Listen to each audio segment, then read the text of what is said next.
और फिर असल निशाना फहद पे रखो, क्योंकि उसने तुम्हें ठुकरा कर तुम्हारी तजलील की थी। मैं तो कहता हूं कि देखो अब वक्त आ गया है, इतना जलील करो कि वो खुद तुम्हें छोड़ दे। भाई ये घर तो वैसे ही तुम्हारे नाम हो चुका है, और इधर साजिदा ने मुझे 30 लाख रुपए दिए। सच्ची अब्बा? हाँ, सच कह रहा हूं। और सुनो, उसका घर भी 2 करोड़ का है, वो भी जल्दी बिक जाएगा। और ये घर भी 5 करोड़ से कम नहीं है। अगर ज़ुहैब का हिस्सा निकाल लेना तो 2.5 करोड़ बनता है। मेरी नजर तो अब सिर्फ परी के घर पर है, और उस पे कब्जा करना मेरी आखिरी चाल होगी। तो फिर क्या इसके बाद बाय बाय पाकिस्तान? फहद और परी को तो मैं फुटपाथ पे ले आऊं। अब्बा, ज़ुहैब के लिए आधा घर क्यों छोड़ रहे हैं? आपके लिए क्या पूरे घर पे कब्जा करना मुश्किल है? ठीक कहा तुमने। इसके लिए नाजो से डील करनी पड़ेगी मुझे। डील? कैसी डील? मेरे दिमाग में एक चाल चल रही है, मगर ये कि वक्त आने पे बताऊंगा। अभी तो मुझे अपनी बेटी के हाथ की चाय एंजॉय करने दो। अच्छा अब्बा, ये तो बताएं कि चाय बनी कैसी है? बड़ी गर्मी में खड़े होकर आपके लिए बनाई है भाई। अरे भाई, कम से कम साजिदा की कॉफी से तो लाख दर्जे बेहतर।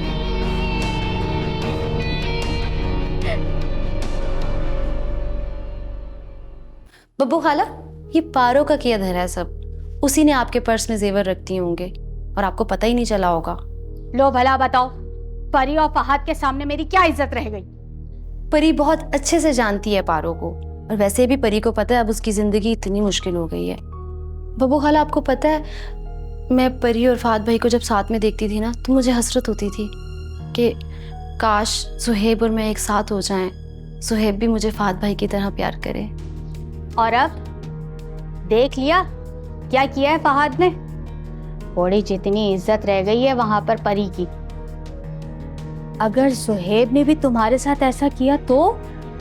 अल्लाह ना करे बब्बू खाला, ड्राई तो नहीं आप। बेटा, ये मर्दात होती ही ऐसी है। मर्द जो है ना, पल भर में बदल जाता है। मर्द बनने में उसे टाइम नहीं लगता। मैं तो कहती हूँ मर्द पे भरोसा करने से बेहतर है कि शैतान पे भरोसा कर लिया जाए। नहीं बब्बू खाला, मेरा ज़ुहैब ऐसा नहीं है। वो तो बारी की वजह से फहद भाई के दिल में गलतफहमियां पैदा हुई हैं। बेटा, जहाँ सच्ची मोहब्बत होती है ना, वहाँ पे गलतफहमियां नहीं पैदा होती। और भरोसा और एतमाद ही मोहब्बत का नाम होता है। अब फहद भी तो पारो से उस घर में रह के बात करता होगा। वो भी तो उसकी मंगेतर थी। जो रिश्ता बारी का परी से था, वही रिश्ता पारो का फहद से है। अगर फहद का पारो से बात करना नाजायज है, तो फिर बारी का परी से बात करना कैसे नाजायज हो गया? बेटा, ये जो मर्द होता है ना, इसके जहन में फतूर हो जाता है। वो जो चाहे मर्जी करे, उसको इससे कोई मतलब नहीं होता।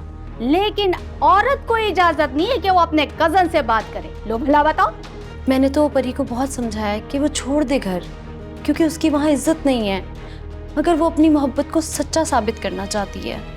अरे भाड़ में जाए ऐसी मोहब्बत। मेरी भांजी को नौकरानी बनाकर रखा हुआ है। मैं तो अब परी से खुद बात करूंगी और उसे उस जहन्नुम से निकलवा कर छोड़ूंगी।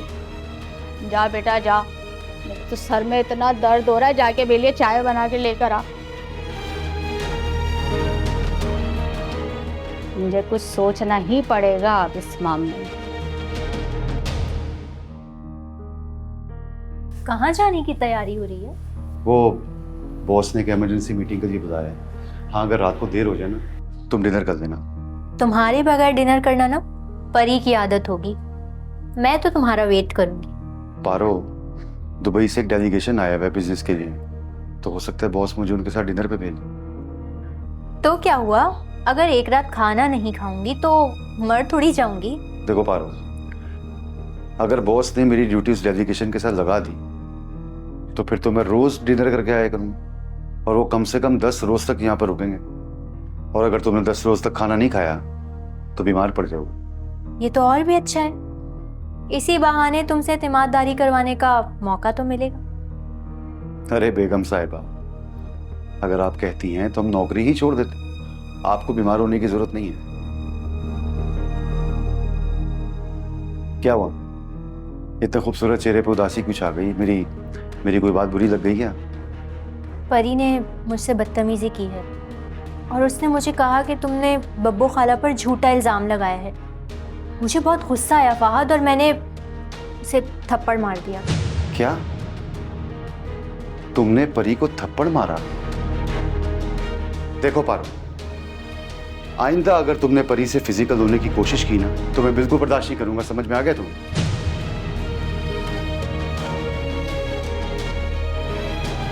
इसे क्या हो गया जाने? लगता है फहद के दिल में परी के लिए अभी भी मोहब्बत बाकी है।